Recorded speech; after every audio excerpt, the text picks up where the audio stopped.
కనిపిస్తుంటాయి. ఉదాహరణకి క్షీరసాగర మదనంలో ఆలాహలం అనే విషం వెలువడినప్పుడు దాని నుంచి లోకాలను కాపాడేందుకు శివుడు ఆ విషాన్ని మింగి గరళకంఠునిగా మారాడు. ఆ సమయంలో కొద్దిపాటి విషం కిందకి ఒలికిందట. అప్పుడు శివుని చెంతనే ఉన్న నంది ఏమాత్రం ఆలస్యం చేయకుండా ఆ కాస్త విషాన్ని ఆరగించేశాట.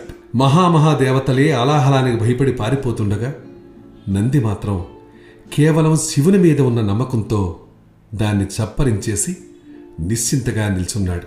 నంది వెనుక ఇంత చరిత్ర ఉంది కాబట్టి ఆయన్ని శివునికి సేవకునిగానే కాకుండా ముఖ్య భక్తునిగా కూడా భావిస్తారు పెద్దలు. తమిళనాడులో ఆయన్ను అష్టసిద్ధులు కలిగిన వానిగా, జ్ఞానిగా, ప్రథమ గురువులో ఒకనిగా భావిస్తారు.